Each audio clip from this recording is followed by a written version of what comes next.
Good morning and good evening, everyone, and welcome to the very first event of Camp YA 2021. This is New Horizons Down Under, where we'll be talking everything Australia and New Zealand. My name is Lorna, and it is my absolute joy and pleasure to be opening Camp YA with this amazing panel of authors, Mandy, Steph, and Claire. So, everyone go around the campfire and introduce yourselves. Mandy, would you like to start? Kia ora koutou, ko Mandy Haga aho, e noho ana aho ki Raumati, ki te tonga, ki Kapiti. Kia ora, I'm Mandy Haga. I live in Raumati South in Kapiti in New Zealand. I'm a writer of young adult novels, other novels, non-fiction, and I'm currently president of the New Zealand Society of Authors. Thank you, Mandy. How about you, Steph? Kia ora, te whare o Camp YA, kia ora, ki ngā kai kōrero, kia ora, tēnā koutou katoa. My name is Steph Martiku and I am a writer of stories for young people for the page, stage and screen. And I'm not as flash as Mandy. I'm not the head of anything. I just sit in my kitchen just hacking away. And it's so lovely to be here and thank you for inviting me. Thank you so much for coming. It's lovely. Kitchen work is welcome. I think we can all relate to that at the moment. We're not going to kick you out. Okay. And last but not least, Claire. Hi, I'm Claire Zorn and I am in Wollongong in Australia. I'm the author of 4 young adult novels and the author illustrator of 1 picture book. Nice. Right, fabulous. So now that we are all best friends, I would like to start all the way back at the beginning of you guys' careers, which I've heard is a very good place to start. So obviously Australia and New Zealand are very much smaller populations and smaller markets than places like North America and the UK. And I think we're all wondering how you first got started in publishing and what that kind of journey was like. So I think we'll start with Claire this time. Okay. Yeah, it's quite tricky to get published. I think that goes for everyone everywhere. I kind of started writing properly, seriously in about 2007. And I wrote 2 manuscripts. There was a publisher that did a call out for YA. Before that, so prior to that, I'd submitted to about 6 or 7 publishers and rejected by all of them. I still have the letters. That's a really good thing to do, is to keep them all. And I eventually, this one publisher, a University of Queensland Press, put out a call for young adult manuscripts because they were expanding their children's and YA list. And I submitted a manuscript for one of my books called The Protected. And they loved it, but it wasn't quite ready. It was only about 20,000 words long. And it was a mess. But they saw potential in it. So they asked if I had anything else. And I was like, well, I have this other one. They originally they'd asked, they didn't want dystopia or speculative fiction, which is the other manuscript that I had for The Sky So Heavy, which is this one. But I gave it to them to the read and they loved it and they published it. And I was with them for the next 4 novels. Yeah. The rejection letter I think is relatable to so many people. I have a friend who has a massive file of all of her rejection letters, and she insists that when she makes it big, she's going to publish all of them in a big fat book. So it's pretty satisfying. I can imagine. Right, Mandy, would you like to answer next? Sure. I guess I came into publishing in a weird kind of way. So I've always written and always thought that I eventually would try and get something published. But I'm the old lady of this panel. In 1992, when my children were 3 and 6, their dad died in an accident, and in order to try and help them through their grief, I went to the library to try and find them some books that would help them talk about how they were feeling. And in those days, there was absolutely nothing written for kids that was really kind of straightforward. There was stuff about, you know, autumn leaves falling off trees and life cycles, or there were very religious books, but neither of those felt appropriate for me to use. So I decided that at some point I would try and write the book that I wished my kids could have had. And a couple of years later did that, and just didn't know who to send it through, sent it to a local publisher. And amazingly, they called me in and said, yes, we have nothing like this. We want to publish it. And it turned into this crazily huge affair where it was launched by the Governor General and went on and won an award, which was really amazing and surreal, but also quite hard because it was such a personal book. It suddenly kind of flung me into this very exposed position. But it was great. And so at that point, I thought, well, I've now started on this journey. I'd better learn what I'm doing, and went and did a 1-year course. And as a result of that, got the first draft of my first YA novel, which was based on a environmental campaign that was going on here that my brother was heavily involved in. And because it was very topical, I managed to get that published quite easily. But then things got harder. I had to really work to kind of upskill myself, and eventually got a second novel published, and it kind of became a bit easier from that point. That's fascinating. Yeah, I think that sentiment, I think we could all take into our writing about writing the book that you wish that you had been able to read at a tough time in your life. Thank you so much for that, Steph. Well, I worked in radio for a really, really long time, and I actually was sitting at the same desk for 13 years, looking at the same guy in front of me for 13 years, who's a really lovely guy, by the way, and at the same view for 13 years. And I was kind of like, oh, I just can't do this anymore. And so I thought, right, I'm going to go and write the great New Zealand novel. And I quit my job. And the day of my leaving party, found out I was pregnant. So it was sort of like, oh no, like nobody tells you when you're pregnant, your mind kind of goes elsewhere. And I just didn't have that the energy to write the great New Zealand novel because I was too busy looking after myself and, you know, all that kind of thing. So I started by writing short stories, and I have a massive pile of rejection slips as well. I've actually written 6 books before I got published. So yeah, so I started by writing short stories for kids for the school journal, which is the teaching resource that goes out to schools all over the country. And then I won a competition for a play that I wrote. But I got my big break when I was lucky enough to get a place on a writing program called He Papa Tupu, which is run by the Māori Literature Trust. And you get mentored through a piece of writing, and I had started work on a novel, a sci-fi novel. You get paid a stipend, which is so important when you're writing because you need to be able to eat.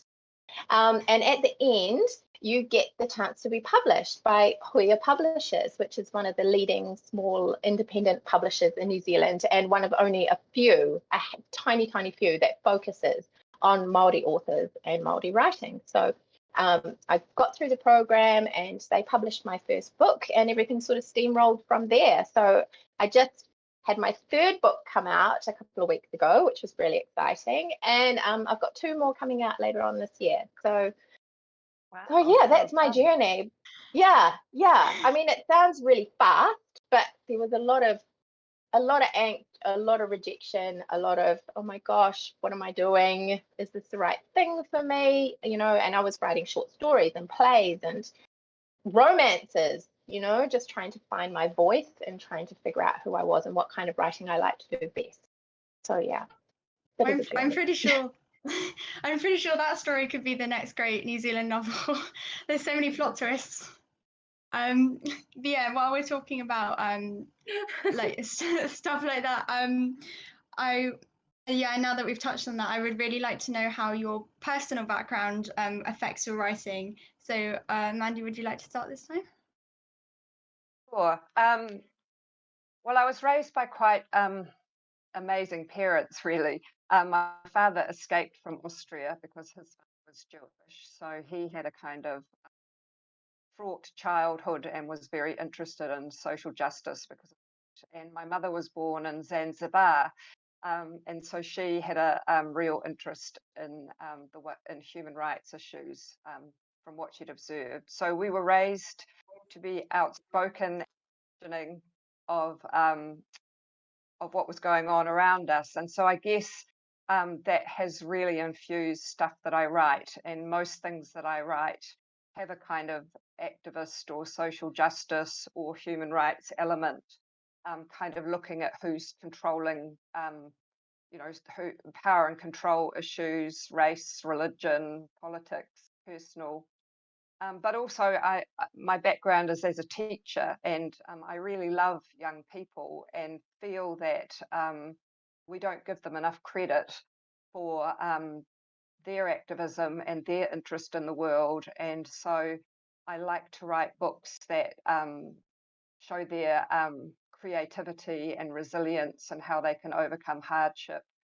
And I guess because of my own personal history, there's often an element of loss or grief in there, and how you can get through that, which is something that I think that is not talked about enough openly. And so I try and kind of bring that to light as well. Yeah.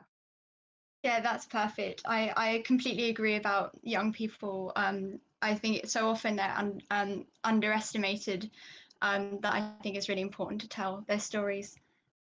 Steph? So when I was growing up, as a young Māori girl, and I'm Māori, that's the Indigenous culture of New Zealand, but back in the day, there were very few books that featured Māori teens or Māori kids. There was just nothing available. And I feel that when you can't see yourself on the page, when you don't see your culture represented in literature, you kind of get to thinking that maybe your culture isn't worthy enough. And that's so untrue, because it really is. And so I just feel this huge responsibility to Māori kids to put them on the page. I didn't want any Māori kids feeling the same way that I did, because our stories are unique and they're valid and they're wonderful and they're important and they're different. So yeah, that's pretty much what my writing is about. I write about Māori kids, the heroes of their story. I write about New Zealand kids doing New Zealandy things, you know? Yeah, that's so important. It kind of leads on from Mandy's point about making sure that young people are represented and their activism is represented and their culture is represented. So that's absolutely perfect. Last but not least, Claire.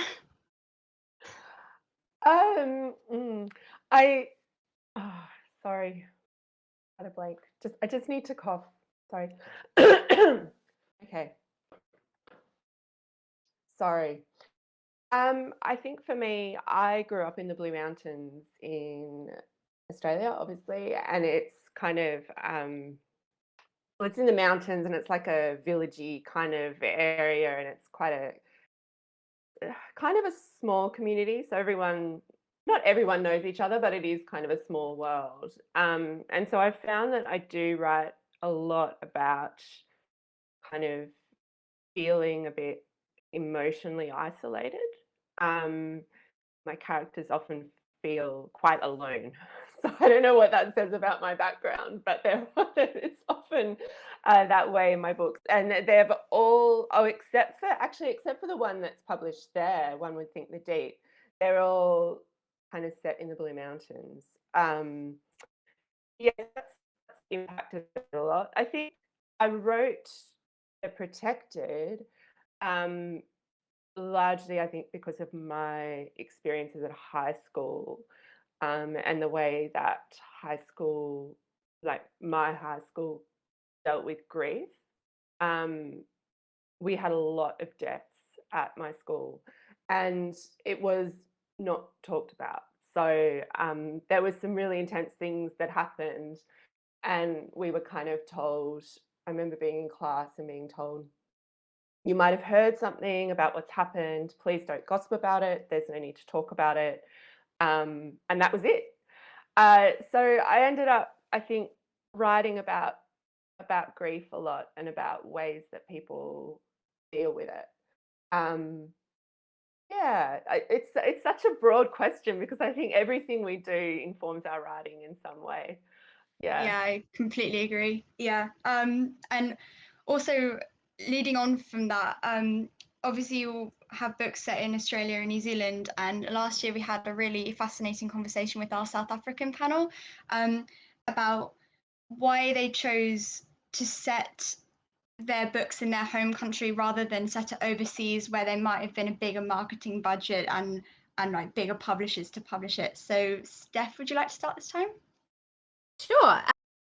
Well, my books are set in New Zealand because it's the place I know best. You know, just think of all the research I'd have to do if I was setting it in New Orleans or something. I don't know anything about that place. And I also want our kids to see our country, you know, and even my stories that aren't set in New Zealand because they're set on another planet or whatever, they still have a uniquely New Zealand Māori Indigenous flavour to them, and I think it helps to distinguish them from the rest of the world and sets them apart. You know, why would I write a story set where everybody else is setting their stories? Do you know what I mean? Yeah, I love the idea of a New Zealand like Mars or Jupiter. Oh, it's paradise, absolute I'd go paradise. there. And what about you, Claire?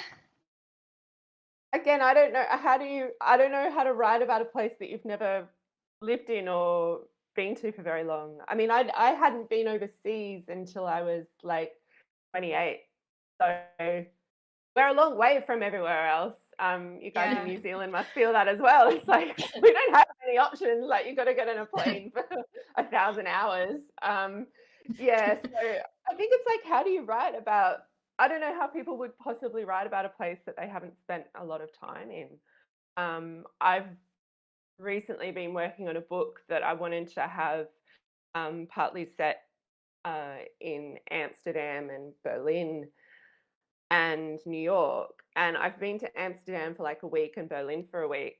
And it doesn't feel, I'm like, people are going to know, they're going to know, like, this character's supposed to have lived there. And what am I talking about? Like, canals. Like, that's not what people who live there think about and notice. So I'm quite nervous about how that book's going to go.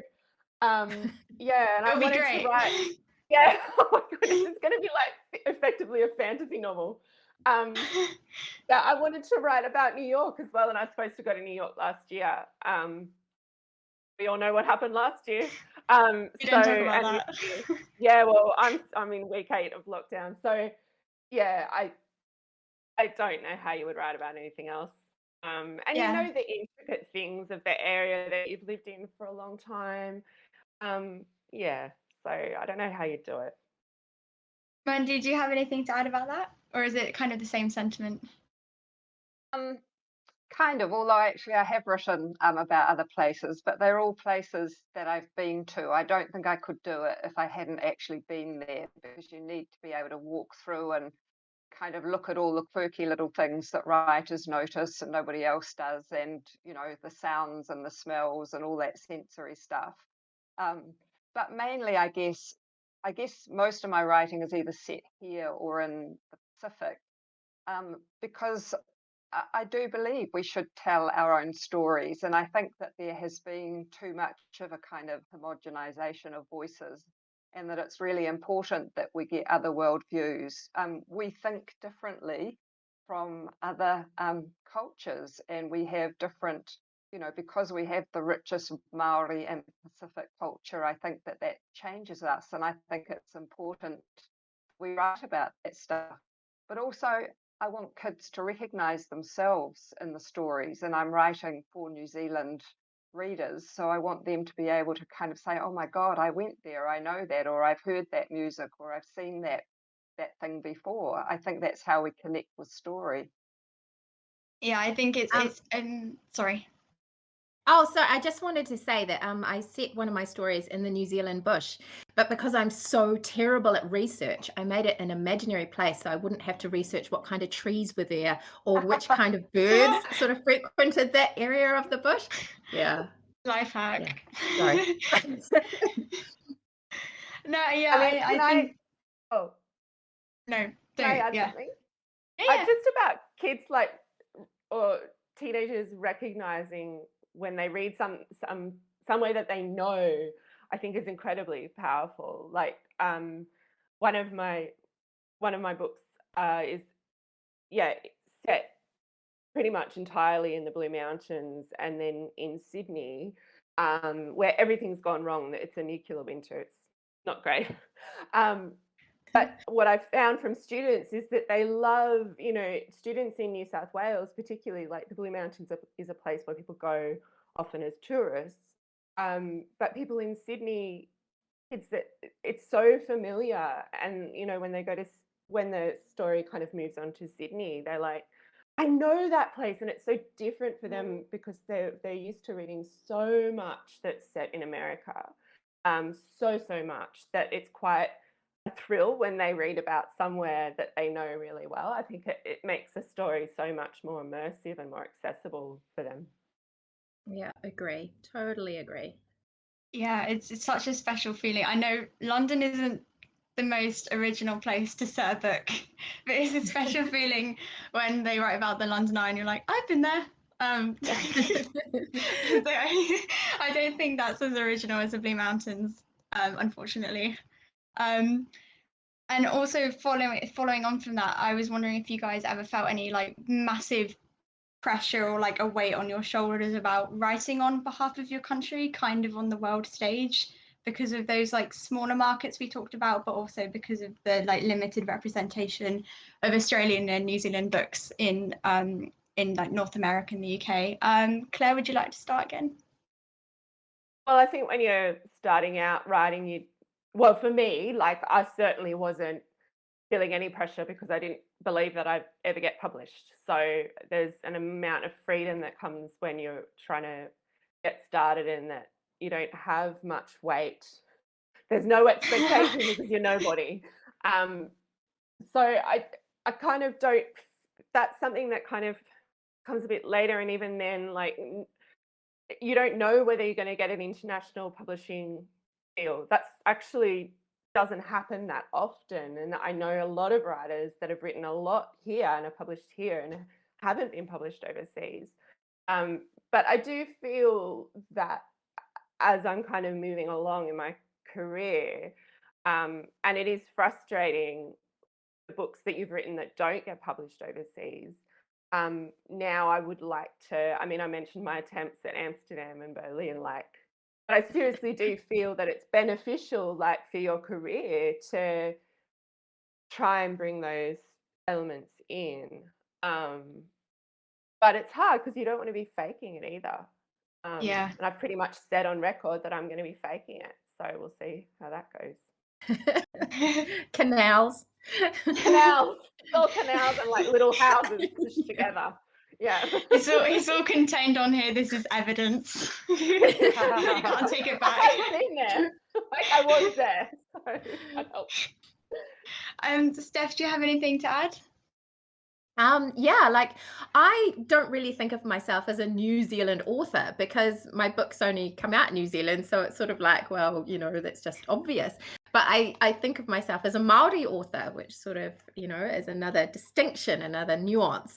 And I do feel a certain responsibility to the kids I'm writing to, because, to not talk down to them and not patronize them or having characters that are acting in ways that aren't truthful. I think the media has a tendency to present Māori in a less than favourable light. Racism is pretty rampant, especially this year. For some reason, it's been absolutely awful for Māori in the media, as is for all Indigenous peoples around the globe. And I do feel a certain responsibility to not present my characters like that. So I prefer having Māori as the heroes of my stories because we are a very heroic people. Yeah. Mandy, would you like to add anything?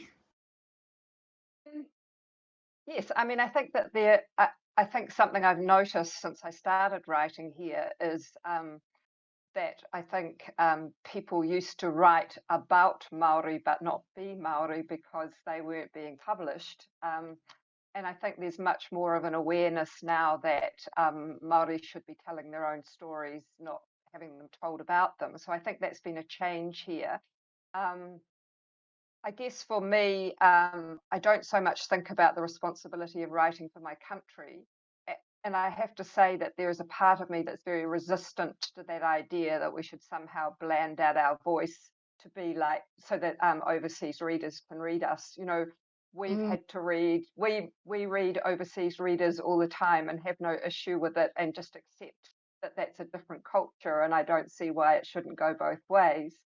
But I guess what I feel more responsibility and pressure about, particularly because I write about things like suicide and rape and racism and some dark stuff, is that I always want to make sure that there is hope in my books, that there is kindness, and that they're kind of modeling resilience, because I think that overall and in the years to come, that is what young people need the most. They're going to have to be incredibly resilient henceforth.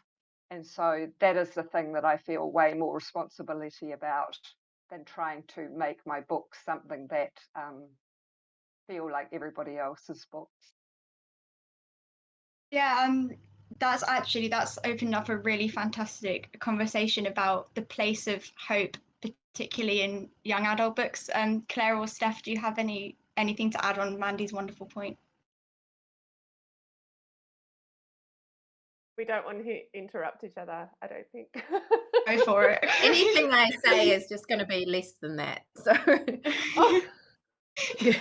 Fair enough.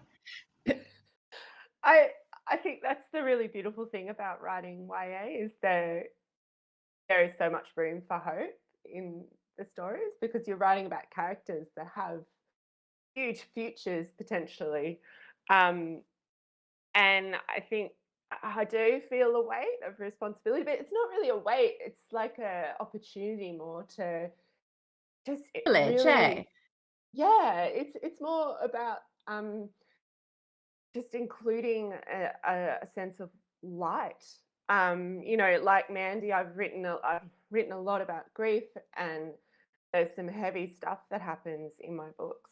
But it's about kind of infusing that with hope and with light, which is so important. I think particularly now, particularly the atmosphere of the world at the moment is pretty heavy. And I finished writing my latest book last year. I was writing it during lockdown. It was so hard. It was just insane. And I was writing that when I was writing the end of it, normally my endings are quite open. Like I try to include a real sense of possibility in the endings without tying it up neatly. But the book that I was working on is a second book in a duology about a nuclear winter. So I think I ended it differently to how I would have if we weren't in this pandemic situation. I really felt like, my goodness, there is enough uncertainty and there is enough heaviness at the moment. This needs quite a lot of light at the end. Yeah, and Max, in the first book in the duology, if we're talking about the same duology. Oh, yes, we are. I didn't know if you've read it because it's not published there. So, yeah. And your publisher was very kind of to send me some. Oh, good. Because Max is so much younger than all of the other characters, I was wondering if you felt there was a particular special place about juvenile hope, or if you had anything to say about that. Yeah, well, he's 13, and I think so in The Sky So Heavy, which is this one, it's pretty dark in a lot of ways. There's 3 teenagers, they're 17, and they're trying to survive this horrible situation where there's been a huge nuclear disaster overseas involving weapons testing. But there is a younger kid in there who's 13, Max, or 12 or 13, I can't remember. And he sees a lot of it as an adventure. So, I mean, he's a big point of comic relief, because at one point they get a gun and he just wants to turn, like he just wants to hold it, and they're like, nah, like you're not holding the gun. Yeah, so he's pretty cool. Like I have a big soft spot for Max.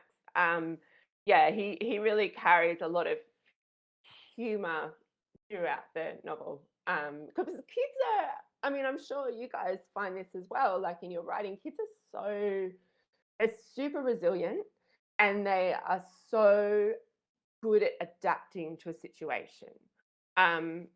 Mine have been homeschooling for weeks and weeks and weeks now, and it's all become very normal. Like it's really unpleasant, but their whole experience of the world with COVID and everything, it's become really normal for them. I kind of expected that they would have big freak out moments of, oh, it's a pandemic, we're all going to die. And it hasn't happened. And I think, like with them, I think it's just that young people tend to have this sense of hope within them. I hope that they have hope. But I have found that they're super resilient and they just adapt. Like, yeah, I feel I've been talking too long. So The thing that I love writing about young people is the emotional range of young people, because I feel that the emotions and the experiences they're going through at that stage of their lives, they're going through for the first time. So when you fall in love at the age of 14 or 15, it is everything. It's intense, it's magical, it's wonderful. Like when you fall in love at 40, you're going, how long is this going to last? You know, it's that real sort of walls of jadedness that you build up as you get older. And so I really love writing about young people who are open to the emotions that they're feeling, and feeling every emotion so intensely. I agree. And also, because they're looking at the world anew, it's a chance for us, the reader, to look at the world anew with them, which means that you can take away layers of kind of stereotyping and really dig down into stuff. I love that. Yeah, leading on from that kind of like vision of like hope and of like juvenile things, and especially what Mandy said about peeling back stereotypes. I was wondering, what is one thing you would like a foreign person to understand about Australia or New Zealand? I'm really sorry, Claire, you're heavily outnumbered here. I'd like them to know that they are different countries.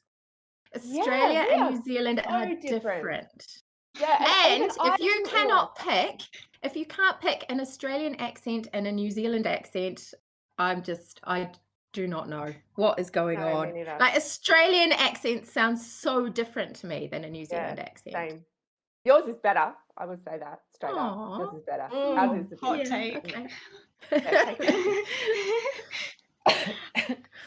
Mandy, what do you think? In terms of us versus a US reader, perhaps, I think we're an awful lot more direct and straightforward. We're probably a lot less politically correct. I know that we're much more likely to use what you would call curse words. We would call swearing. I love swearing. To me, they're just extra adjectives that make my sentences more fun. So there are lots of ways that that I think I do think we really do see the world differently, and I've noticed that in different responses from readers from the US to my readers here, that we are more direct. I think we're much less religious. I think we're much more open to challenging things. So there's a whole lot of ways that we're really different. I think we share values, but I think we have quite different values too. And I think that for all that we still have some terrible race issues here to face, I think that we possibly are more integrated culturally than a lot of other countries. And I think that there are an awful lot of us who absolutely treasure what our Indigenous culture has brought to us. So I think on a lot of levels we're very different, and we celebrate that and love that. Yeah, I'm so glad that that there are slowly more opportunities to celebrate being from New Zealand and being from Australia and being all of these different things that aren't just like America or UK centric. I'm really enjoying that.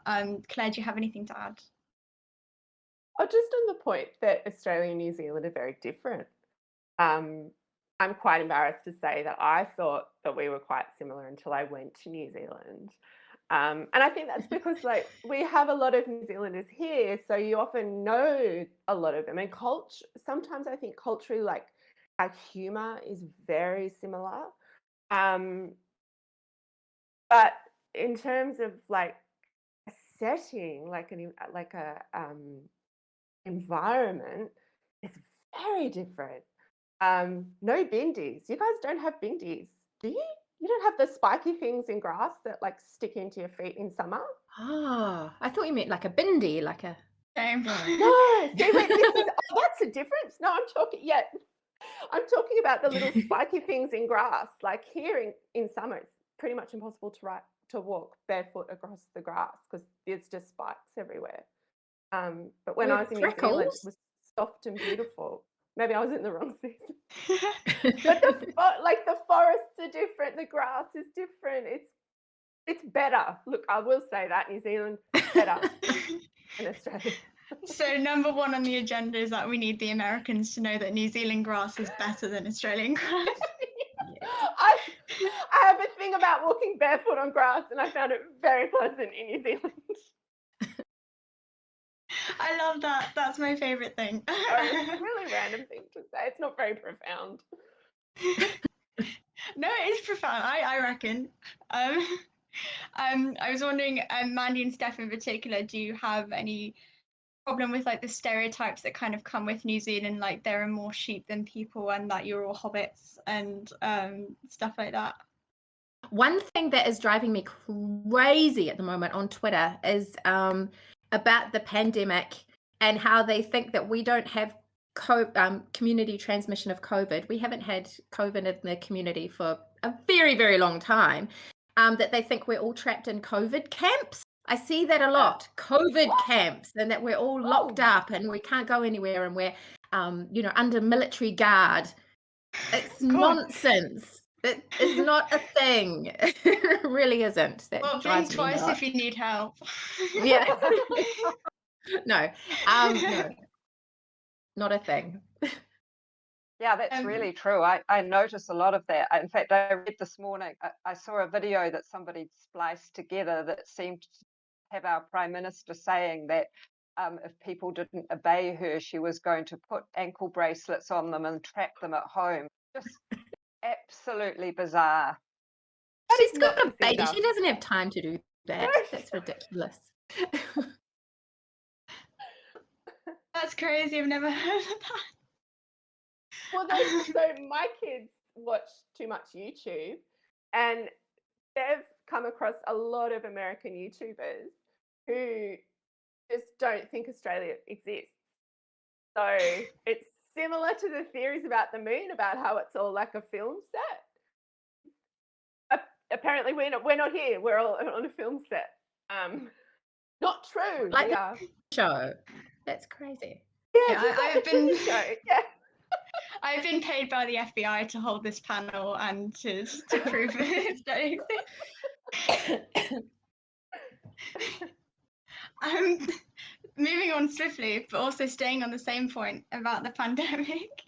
I feel like this question is going to be a bit biased towards Claire, and it'll be easy, so I'll let you go first. But I really like you to pick one of your characters, which will be hard, and say how they would be reacting to a pandemic. Yeah. So I live on the coast now in Wollongong, and one of my book that's published in the UK, one would think the D is set on the coast south of Sydney, on the south coast, and there's a character in there called Minty who's his nickname is Minty, and he's on the edge of becoming a professional surfer, and he's obsessed with surfing. I'm really interested in people that are obsessed with things, and he's obsessed with surfing, and that's all he thinks about, and it's all he does. And I think he would love it. I think he would just be so stoked to be in a lockdown where there's nothing else to do except go surfing all day. He would be loving this, absolutely loving it. Except if it's a bad surf, like if it's a really bad kind of break, I think, because then he would like to go somewhere else. So maybe he wouldn't be able to do that, but I reckon he'd love it. Well, a lot of people I know, their only exposure to Australia is through Bondi Rescue. So Yeah, it's not really a lot like that. Steph, what do you reckon? During our lockdown, our surfers were discouraged from surfing in case they got into an accident and had to go to hospital. But they went surfing anyway, you know. Well, you yeah, I can't- think ours were too, but they were like, nah, stuff is, we're going surfing. Yeah, exactly. Same here. This is my book, which came out a couple of weeks ago. It's called Falling into Rarohenga, and it's got twins in it. So I think one of my twins, Kai, would he's very social. So I think he would absolutely hate being locked down, and but would just spend most of his time in his room playing music and playing songs and stuff. Whereas his sister Tui is very she's like the Hermione Granger of the world, and so I think she'd just be studying and, you know, hanging out by herself, and they would fight whenever they met each other in the hallway. Yeah. I would love to think I was a Hermione Granger, but I reckon I'm more like Kai. Mandy, what do you think? I'd like to think that all my characters were stroppily kind of challenging all the conspiracy theories, but I did find this quite hard. I mean, I thought I've written weirdly, I've written a book that one of the point of views is an orca, and I think my orca would be thinking, thank God those humans have buggered off and we've actually got the sea back to ourselves for a while. Nature is healing. Yeah. I've been thinking a lot about dogs in the pandemic and how dogs are just loving it. Like, I reckon at the moment we're all locked down again and all the dogs, like, this is heaven. The humans are home all the time and we're getting walked like 3 times a day. Yeah, so many people getting dogs. Never seen more dogs. What are they going to do afterwards, though? Like, what's going to happen to all the dogs then? That's a bit sad to think about, but yeah. Yeah, so I would also like to segue on from that and just ask, what is you guys' favourite piece of Australian or New Zealand media? That could be a TV show or a film or music or just anything that comes to mind. Or a book, obviously. We are talking about books, if no one knew that yet. Who would like to go first? You guys have got, I don't know if you guys have got Wellington Paranormal yet. Have you seen Wellington Paranormal? Yes. Yeah, I just seen it love yet, it. and it's on the list. Yeah. Oh, I just think it's so funny. It's Jermaine Clement and his genius, and sort of a spin-off. Well, they've got a couple of characters from What We Do in the Shadows starring in it. So yeah, if you find it, check it out. That's funny, actually, because mine was going to be Flight of the Conchords. Yeah, that was mine too. Yeah. Same reason. Just, I think it so totally kind of sums up our deadpan, weird sense of humour and our kind of irreverence with life, but it's also kind of smart and kind at the same time. So I think it really sums us up. Claire, you got to be more original. I was going to do what Australians do all the time and steal New Zealand stuff and claim that, you know, it's ours, which is so Cheeky. wrong. Oh, look, Flight of the Conchords is genius, absolute genius. Like, we're all obsessed. My 2 kids just adore it. We quote it all the time. A big one is just fashion is danger. And if you do catch up on Flight of the Conchords, which you all should do, yeah, there's an amazing song called Fashion, which is just bliss. But if I have to stick to Australian stuff and be more original, there's an amazing book out there called, it's by Meg Mason. And I've gone on the title. It's so hard. We're going to have to. We can dub it. Go. Oh my goodness. Yeah, I will say the author Meg Mason, she's Australian. Her latest book, which we will dub in later because I've gone blank, it's so bad. It's set in London, which is really interesting. I'd like to know why she did that. I think she lived there for a long time. Yeah, but Meg Mason, Australian author, not YA, but brilliant. Yeah, she's my top. She's got lots of books, so more than just the latest one, which is her best one. I like how we went straight from saying that Australia and New Zealand were different countries into stealing each other's media properties. I really enjoy that. A similar question. I would like to know one Australian or New Zealand or not author, creator, so also director, writer, singer you would like to shout out, expose to our viewers who may not be from Australia or New Zealand.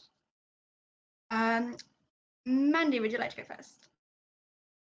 Because it's impossible to choose one person. I can give you a few names, but I thought about that really hard, and we just have so many great people that I can't shout out to one. So I'm going to quickly throw out some names, and I'm going to start with Steph and Karen. Thanks.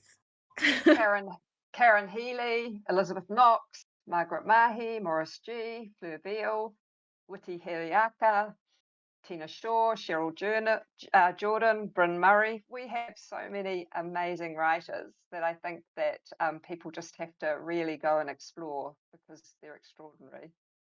That's perfect. I'll make sure those links to those people are somewhere somehow. No, thank you so much for that list. Claire, would you like to go next? No, Steph can go next. Steph, would you like to go next? I had a really hard time narrowing it down, and then Tanya Roxburgh I'm going to shout out because she just won the overall award at the New Zealand Children and Young Adults Book Awards, which was on 2 days ago, I think. So she won the junior fiction section, was it? And she also won the overall Supreme Award. So shout out to Tanya, my girl, with her book Charlie Tangaroa and The Creature from the Sea. Good choice. Got it. That's pretty huge. See how I remembered the name of her book there, Claire? That was really important. That's a really important part. Stop the bullying, guys. Let someone else know the title of their work. I Googled it. So Meg Mason's book is Sorrow and Bliss. She's got a number of others which are all fantastic, but Sorrow and Bliss I cannot recommend highly enough. It is set in London. She is Australian. It is brilliant, absolute gold. Other creator, my big shout out would be to a Australian singer-songwriter called Julia Jacklin. She is amazing. I think she's from the Blue Mountains as well. There's a huge amount of creative input from people that grew up there. But Julia Jacklin is incredible. She has a song called Body, I think. I'll Google it later and we'll all know. Yeah, she's my big one. Yeah, she's cool. Perfect. All right. And with that final answer, I'm really sorry, but time flies. This panel is officially over. Yeah. I'll give you all a sec though. I would like each of you to plug as much as you can within the amount of time that we have left. So just say, what books do you have coming out? Where can we find you? Anything you would like to say? Right. Steph, would you like to go first? Taya is my first book, and it was the hardest one that I had to write, so go and look at that one. And falling into Rarohenga, which just came out a couple of weeks ago. Yay. That's all. Can we find you on Twitter and Facebook and Instagram? Yes, like you can. You can. Yeah, Perfect. easy. Steph Martiku. I'm Steph Martiku on everything. Right, Mandy? Well, I launched a non-fiction book last week, which I will hold up for you. So it's looking at the ways that different protest actions have changed our country over time, and it was a perfect lockdown project because I was feeling really low about the future of the world, but going through that and seeing the way that people worked together to make positive change has been really, it's given me hope again and kind of encouragement to keep battling. And so, yeah, I think it gives you a really good overview of New Zealand, but also just the power of collective action to actually do good in the world. So that's my shout out. Thank you. We'll make sure all the links to these things are somewhere. Don't worry about that. Claire, last but not least. Yeah, so my most recent book is When We Are Invisible. It is the second book in the duology, The Sky So Heavy. Yeah, it came out in March this year. Yeah, it's kind of a little bit post-apocalyptic, but in a really fun way.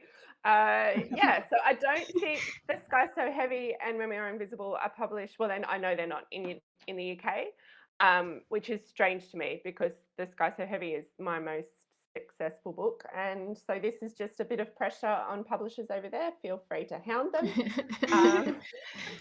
that those books get published in the UK. Right, well, and we can find you all on Instagram, Twitter, Facebook, everywhere. So that's great. Thank you so much, everyone, for joining me today, and thank you all of you lot for tuning in. I think, and I just really like to thank Mandy, Steph, and Claire for donating their time to Camp YA and joining me. Do yourself a massive favour and buy their books anywhere good books are sold, except apparently Claire's Duology in the UK, where it is not being sold. That will It's change. available like online, like yeah, ebooks. Yeah, ebooks. Yeah. And I would like Mandy, Steph, and Claire to give themselves a pat on the back for this. Nice one.